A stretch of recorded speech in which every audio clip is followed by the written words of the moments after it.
Wake up, people. Grab an espresso, or maybe a double shot of hatred for having to learn Excel. I hope your day is going well, or at least better than Excel's day, because today we're about to bully it into doing all the hard work for us.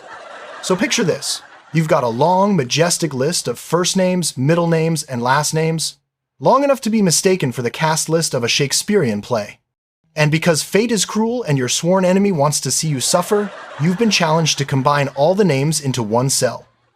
Excel actually gives us a few ways to shortcut through the chaos. I'll show you 2 of them now before your brain commits treason and wanders off. Method 1. CONCAT, concatenate. One way of combining all the juicy info in each row into one deluxe family-size cell is to use CONCAT, C-O-N-C-A-T. Or, if you're using an older version of Excel, CONCATENATE, C-O-N-C-A-T-E-N-A-T-E, also known as CONCAT, but with trust issues. Type in =, type out CONCAT, C-O-N-C-A-T, then open brackets like you're opening the gates to Narnia. Now click on cell C3, that's your first name, your Excel cell, baby. After that, type a comma. Next up, we need a quotation mark, then a space, then a second quotation mark.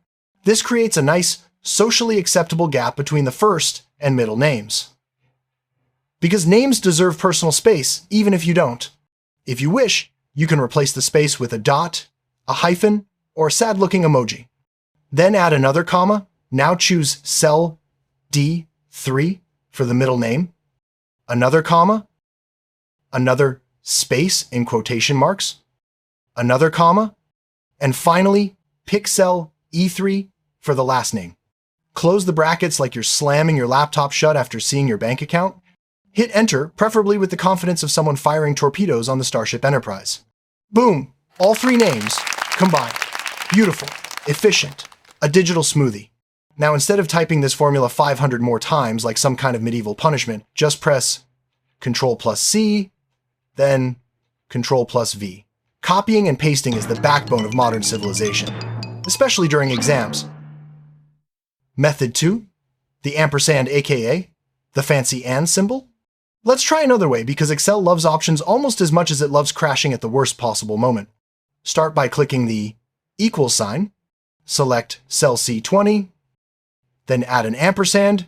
Yes, that beautiful curly and symbol that looks like a treble clef having an existential crisis.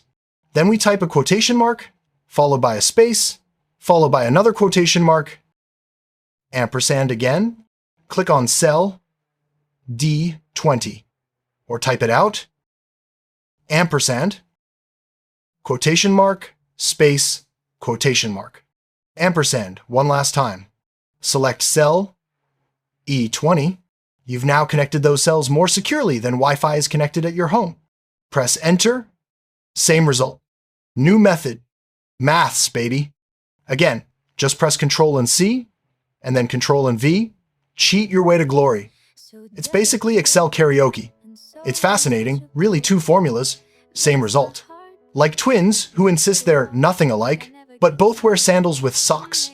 I hope you've enjoyed this little Excel adventure and found it easy to follow. If so, please click like for more entertaining tutorials.